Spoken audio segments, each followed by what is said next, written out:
బేసిక్గా అండి క్యారెక్టర్లో కరిజ్మా ఉంటుందండి. ఆ కరిజ్మానే జనాల దగ్గరికి వెళ్ళేలా చేసింది. సో ఆ కరిజ్మా వెనకాలే అంటే యాండీ వైబ్ అండి.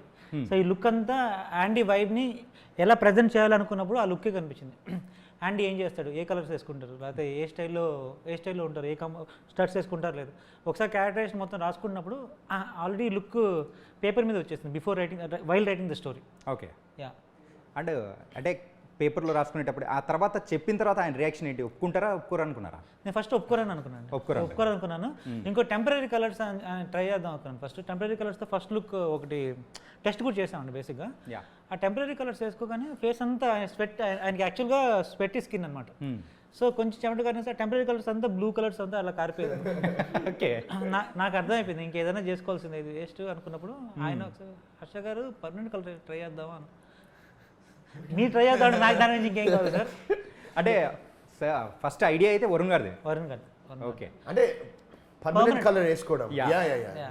సో ఆయన ఆ డెసిషన్, ఆ స్టెప్ అనేది నాకు చాలా చాలా బూస్ట్ ఇచ్చిందండి బేసిక్గా. సో ఫస్ట్ ఆఫ్ ఆల్ చాలా కాన్ఫిడెన్స్ కూడా ఇచ్చింది. And one more thing, shoot వరకు వేసుకున్నారు. అంటే మీకు చెప్పాలి, పర్మనెంట్ కలర్ వేసుకోవడానికి 9 hours పట్టిందండి ఫస్ట్ టైం. ఎందుకంటే డిఫరెంట్ టెస్టింగ్స్ అవన్నీ చేయాలి, 2 సార్లు బ్లీచ్ చేయాలి. సో దానికి ఇంత కష్టపడుతున్నారు. రేపు మాపు ఇంకైనా షార్ట్ లేట్ అయినా సరే నీకోసం వేస్తున్నా, షార్ట్ ఎందుకు లేట్ వేస్తున్నా, చిరా పడుతున్నా అవుతాను, అదేం పర్లేదు. ఓకే. మూవీ ఎంత అయిపోయిన తర్వాత ప్రివ్యూ చూసారండి. చూసిన తర్వాత హర్ష గారు నాకు ఎక్స్ట్రాడినరీ నచ్చింది మూవీ. సో దీనికి ప్రమోషన్ ఏదైనా మనం కొంచెం వైరల్గా చేద్దాం, మీరు అన్నారు కదా స్టూడెంట్స్కి వెళ్ళిపోతుందని, ఏదైనా వైరల్గా చేద్దాం అనుకున్నప్పుడు ఆయన హర్ష గారు ప్రమోషన్స్ నేను మళ్ళీ అదే లుక్ ట్రై చేయను అన్నారు. నాకు ఇంకేం చెప్పాలి అర్థం కాదు. అంటే ఒక యాడ్ ఉంటుంది, లడ్డు కావాలని ఆయన ఇంకో లడ్డు కావాలంటారు కదా, సేమ్ అలాగే అనిపించింది నాకు బేసిక్గా. మొత్తం అయితే మీకు మన వరుణ్ గారి దగ్గర నుంచి లడ్డు ఫ్యాక్టరీనే వచ్చేసింది అంతే. Okay. So very very happy అండి. అంటే ఫస్ట్ ఫిల్మ్ డైరెక్టర్కి ఇలాంటి హీరో దొరకడం కూడా ఒక గ్రేట్ ఆపర్చునిటీ అని నేను ఫీల్ అవుతాను. సో ఫస్ట్ ఆపర్చునిటీ మహేంద్ర గారు అండ్ వరుణ్ గారు. అండ్ మెయిన్గా అయితే మూవీ గురించి బయట ట్రైలర్ రిలీజ్ అయినా కానీ టీజర్ రిలీజ్ అయిన తర్వాత ఒక చిన్న బజ్ అనేది కూడా వచ్చింది. ఏంటంటే వరుణ్ గారు ఇలాంటి స్టోరీస్ సెలెక్ట్ చేసుకోవడం ఏంటి అనేది.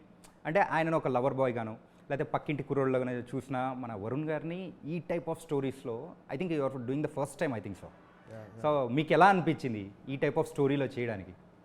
నాకు ఇప్పుడు లవర్ బాయ్ ఇదంతా ఏంటంటే నాకు ఫస్ట్ వచ్చే స్క్రిప్ట్స్ అన్నీ అలానే ఉండేవి. నాకు అప్పుడు 17 ఏళ్ళు 18 ఏళ్ళు హ్యాపీ డేస్ అప్పుడు. సో నాకు అప్రోచ్ అయ్యి నాకు స్టోరీలు చెప్పే వాళ్ళందరూ అలాంటి స్టోరీసే చెప్పేవాళ్ళు. బట్ ఇట్స్ ఆల్మోస్ట్ 17 years తర్వాత కదా. సో ఇంకా I also wanted to do something ఇలాంటివి చేయాలంటే నాకు చాలా ఇంట్రెస్ట్, కానీ అలాంటివి చేయాలంటే మనకి రావాలి కదా కథలు. సో నాకు ఐఎమ్ వెరీ ఫార్చునేట్ దట్ నాకు హర్ష గారు ఈ కథ వచ్చి నాకు తీసుకురావడం అనేది నిజంగా నాకు I feel very happy. And that's why నేను సినిమా చూసిన తర్వాత కూడా అంటే ఆయన ఏదైతే నాకు ప్రామిస్ చేశారో డెలివర్ చేస్తా అని అంతకు మించే చేశారు స్క్రీన్ మీద. అండ్ ఎస్పెషలీ ఏంటంటే గివెన్ హిజ్ అంటే budgets are given his the limitations that he had, ఆయన అసలు ఫ్యాంటాస్టిక్ చేశారు ఈ సినిమాని. సో నేను అది చూసిన తర్వాత సినిమా ఇంకా నాకు ప్రమోషన్స్కి ఇంకేమైనా చేయాలనిపించింది. సో దట్స్ వై నేను మళ్ళీ పర్మనెంట్ కలర్ వేయించుకుని ఇంకా ప్రమోషన్స్ కూడా ఇలా చేస్తున్నాను. సో నాకు బేసిక్గా ఏంటంటే ఐఎమ్ వెరీ లక్కీ దట్ ఇలాంటి ఈ యాండీ క్యారెక్టర్ నాకు రావడం అనేది నేను చాలా అదృష్టంగా ఫీల్ అవుతున్నాను. అండ్ మిమ్మల్ని చూస్తూ ఉంటే గాయస్ ఒకటి గుర్తుపెట్టుకోండి, మన వరుణ్ గారు అయితే ప్రయోగాలు చేయడానికి మాత్రం ఇప్పటి నుంచి ఓపెన్ డోర్స్. ఎవరైనా కానీ ప్రయోగాల స్టోరీ అయితే రెడీగా ఉన్నారు కదా 100%. అంటే స్టోరీ బాగుంటే స్టోరీ బాగుంటేనే. ఎస్, అంటే ఈ యాండీ క్యారెక్టర్ ద్వారా అయితే పక్కా సక్సెస్ మాత్రం వచ్చేలా కూడా అనిపిస్తూ ఉంది. Hope so. Yes. And Raviteja గారు, సో మీరు మాత్రం సైలెంట్గా ఉన్నారు. అండ్ కానీ ఆ మూవీలో మాత్రం మీరు సైలెంట్గా ఉండేటట్టు మాత్రం కనిపించట్లేదు. అంటే నా క్యారెక్టర్ డిఫరెంట్గా ఉంటుంది. నా క్యారెక్టరైజేషన్ వచ్చి కాన్సెప్ట్ రాజు అనమాట. అంటే ఒక ఫోటోగ్రాఫరు. ఓకే. అంటే ప్రతి దాంట్లో కాన్సెప్ట్ వెతుకుతూ ఉంటాను. సో ఎలా ఈ స్టోరీలోకి వచ్చాను, ఎలా బయటకు వచ్చాను అనేది నా క్యారెక్టర్. ఇంతకు ఆ మెంటల్ బంగ్లాని పరిచయం చేసింది మీరేనా ఇంటి కొంపదీసి అందరికీ? అట్లేం లేదా? అంతే చెప్పకూడదు.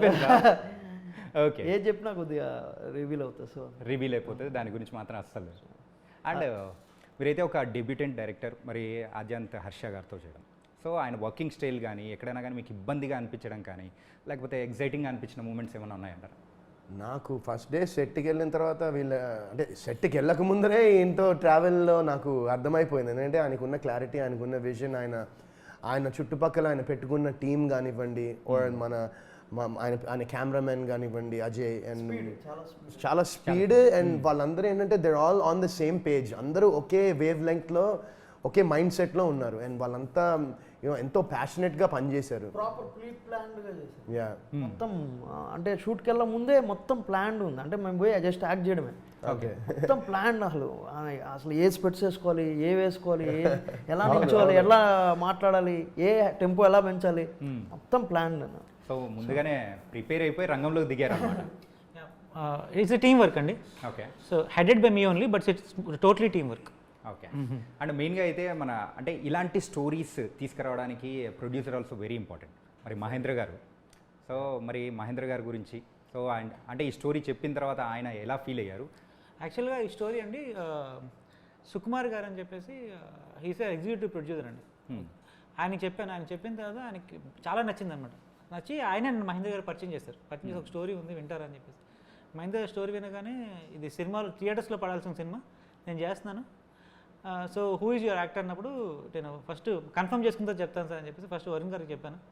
చెప్పిన తర్వాత ఆయన లాస్ట్లో ఒకేమంటారు, నాకు గూస్ బంప్స్ వస్తున్నాయి హర్ష కన్ఫర్మ్ అయిపోయాను నేను చేస్తున్నారని చెప్పేసి. ఆయన నేను చేస్తున్నాను చెప్పకముందే కన్ఫర్మ్ అయిపోయాను ఆ గూస్ బంప్స్ విషయంలో. మహేంద్ర గారు చెప్పాను సార్ హీరో కూడా రెడీ అన్నప్పుడు, so the project is on board actually. And మెయిన్గా ఈ మూవీలో అయితే ఆ టీజర్ కానీ మెయిన్గా మ్యూజిక్ అయితే చాలా హాంటింగ్ టైప్లో ఉంది. ఒక టైప్ ఆఫ్ ఇంట్రెస్టింగ్ అనేది కూడా క్రియేట్ అయ్యేలా ఉంది. ఇబే గారు, ఎబెనీజర్ పాల్, ఎబీ అంత పేరు పలకడానికి నాకు రాదు కాబట్టి ఎబీ. సో ఆ మ్యూజిక్ మీకు ఫస్ట్ అయినప్పుడు ఎలా అనిపించింది? నాకు లిటరలీ నాకు చెప్తున్నాను కదా, నేను నాకు అసలు సినిమా చూసిన అంటే మా దానిలో ఏంటంటే దేర్స్ నో సాంగ్స్ సెపరేట్గా అలా లేవు. అంటే వీ హ్యావ్ క్లైమాక్స్ పోర్షన్లో బ్యాక్గ్రౌండ్ స్కోర్ వస్తుంది, మాంటేజ్ సాంగ్ ఒకటి. సో అది విన్నప్పుడు అయితే స్కోర్ కూడా ఫస్ట్ హాఫ్లో స్కోర్ అసలు కొన్ని చోట్ల లిటరలీ భయపెట్టించేసాడు నన్ను అయితే. నాకైతే భయం వేసింది కొంచెం. బట్ అదే అన్న, this is not a horror film కాదు, కాకపోతే కొన్ని హారర్ ఎలిమెంట్స్ ఉంటాయి సినిమాలో. అండ్ ఎబీ పాల్ అసలు సూపర్ చేశాడు మ్యూజిక్. అండ్ ఇంకోటి ఏంటంటే మేము నిన్నే ఒక ర్యాప్ సాంగ్ ఒకటి పాడాను అనమాట నేను. ఫస్ట్ టైం ఒక ర్యాప్ సాంగ్ ఒకటి పాడి రేపు షూట్ చేస్తున్నాం, రేపు నుండి షూట్ చేసి అది కూడా ఒక ప్రమోషన్, జస్ట్ ప్రమోషనల్ వీడియో లాగా ఒకటి ప్లాన్ చేసాం. అది కూడా ఎక్సలెంట్గా ఇచ్చాడు మ్యూజిక్. నాకు తెలిసి మీ ఇంటర్వ్యూ టెలికాస్ట్ లోపల అది రిలీజ్ అయిపోతుంది. ఓకే.